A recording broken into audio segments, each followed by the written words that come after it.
Hello बच्चों, मैं आपका विज्ञान शिक्षक कमलेंद्र हूँ।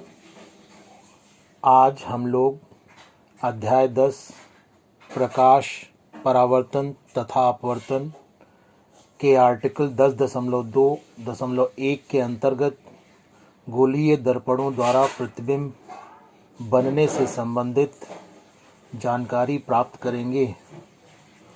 पहले अवतल दर्पण द्वारा बिंब या वस्तु की विभिन्न स्थितियों में बनने वाले प्रतिबिंब कहाँ और कैसे बनेंगे, यह जानने के लिए हम एक रफ किरण आरेख के बारे में जानेंगे, जिससे यह सब याद रखना और सरल हो जाएगा।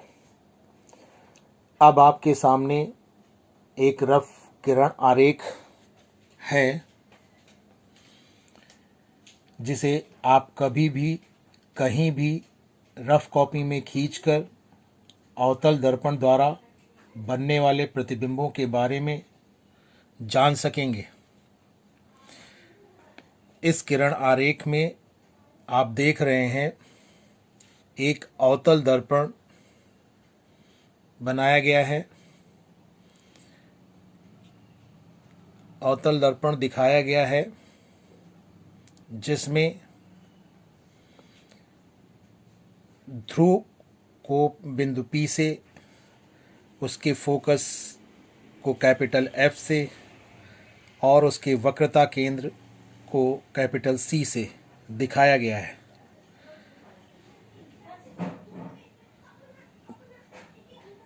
इस अवतल दर्पण के सामने वस्तु की पहली स्थिति को अनंत पर माना गया है, जिसे O1 से दिखाया गया है।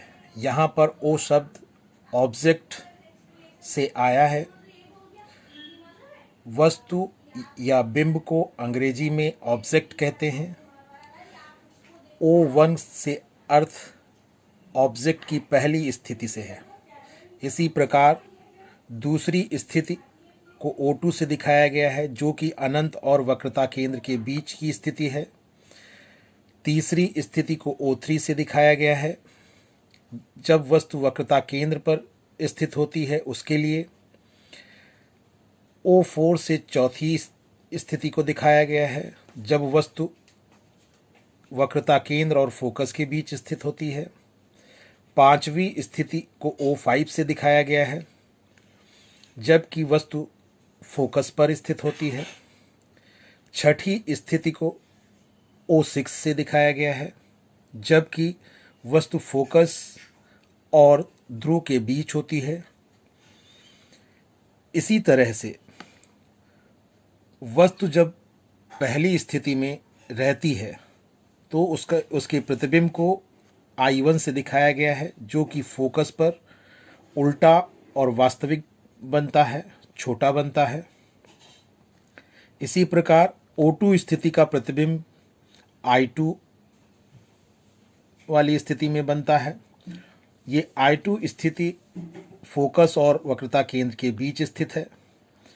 यह प्रतिबिंब भी वास्तविक होता है, उल्टा होता है, परंतु फोकस पर बनने वाले प्रतिबिंब से बड़ा आकार में होता है। O3 जब वस्तु वक्रता केंद्र पर स्थित होती है, उस स्थिति में प्रतिबिंब I3 बनता है, जो कि वक्रता केंद्र पर ही बनता है, उल्टा बनता है और वस्तु के बराबर लंबाई का बनता है। उसे I3 से यहाँ पर दिखाया गया है। तो यहाँ पर भी वास्तविक, उल्टा और वस्तु के बराबर आकार का प्रतिबिंब है, और ये क्रम से बढ़ता हुआ आकार में है प्रतिबिंब।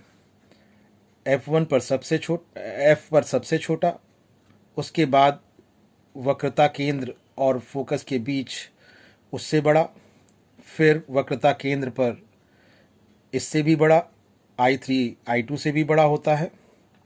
इसके बाद चौथी स्थिति O4 पर रखी वस्तु का प्रतिबिंब I4 आपका यहाँ पर बनता हुआ दिखाया गया है, जो कि वक्रता केंद्र और अनंत के बीच स्थित है। उल्टा प्रतिबिंब है, वास्तविक प्रतिबिंब है और आकार में I3 वाले प्रतिबिंब से बड़ा है।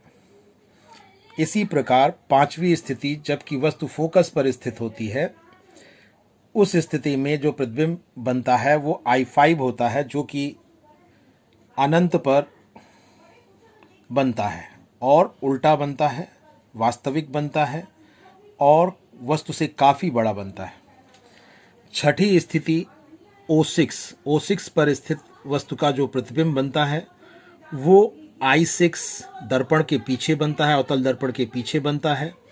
यह प्रतिबिंब सीधा होता है, वस्तु से बड़ा होता है और आभासी होता है।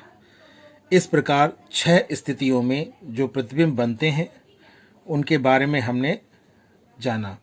हमें यहाँ पर यह ध्यान देने की आवश्यकता रहती है कि वस्तु को जैसे जैसे हम दर्पण की ओर आगे बढ़ाते हैं, प्रतिबिंब उसी रूप में दर्पण से दूर हटता चला जाता है। आप देख रहे हैं O1 जैसे जैसे दर्पण की ओर बढ़ रहा है, उसका प्रतिबिंब I1 से I2, I2 से I3 दर्पण से दूर जा रहा है। यह हमें ध्यान रखने की आवश्यकता है। और प्रत्येक दशा में हमें 5 जानकारियां पता रहनी चाहिए। पहली इस जानकारी हमें वस्तु की स्थिति के बारे में होनी चाहिए, फिर प्रतिबिंब की स्थिति के बारे में होनी चाहिए, प्रतिबिंब तीसरी जानकारी जो है वास्तविक या आभासी के बारे में है कि प्रतिबिंब कैसा बन रहा है, वास्तविक बन रहा है या आभासी बन रहा है। वास्तविक और आभासी हम आगे पढ़ेंगे क्या होता है। तो वास्तविक या आभासी ये तीसरी जानकारी थी। चौथी जानकारी उल्टा या सीधा प्रतिबिंब बन रहा है, इसके संबंध में है। इन दोनों को मिलाकर के वास्तविक या आभासी, उल्टा या सीधा, इन दोनों से मिल करके जो जानकारी बनती है उसको हम प्रतिबिंब की प्रकृति कहते हैं। अगर आपसे प्रतिबिंब की प्रकृति के बारे में पूछा जाता है तो इसका मतलब यही होता है कि हमें ये बताना है कि प्रतिबिंब वास्तविक है या आभासी है या उल्टा है या सीधा है। इसके बाद 5वीं जो जानकारी हमें करनी होती है वो होती है प्रतिबिंब के आकार के बारे में। तो प्रतिबिंब के आकार के बारे में मैंने आपको बताया कि जैसे जैसे दर्पण से दूर प्रतिबिंब होता जाता है, वास्तविक प्रतिबिंब होता है, उल्टा प्रतिबिंब होता है, वो आकार में बढ़ता चला जाता है। तो ये हमें इस प्रकार से पता चलता है इस किरण आरेख से। ये रफ किरण आरेख होता है। इसे मैंने बड़ा ही रंग बिरंगा बनाया। ये देख करके आप लोगों को ऐसा लग रहा होगा बड़ा टाइम लगेगा, वो ऐसा कुछ नहीं करना है आपको। एक रफ अपने पेन से रफ पेज पर आप बना सकते हैं, उसको इस तरह से बना सकते हैं। समझने के लिए मैंने वो बनाया था, लेकिन सरलता के लिए जब आप कभी भी बनाएंगे तो आप ऐसा बनाएंगे। इसमें आप देख रहे हैं एक अवतल दर्पण हमने दिखाया है, उसके पोल, उसके ध्रुव P को दिखाया है, फिर फोकस को दिखाया है, फिर वक्रता केंद्र को दिखाया है, फिर उस अनंत वाली स्थिति को दिखाया है। O1, O2, O3, O4, O5, O6 तक ऐसे दिखाया है।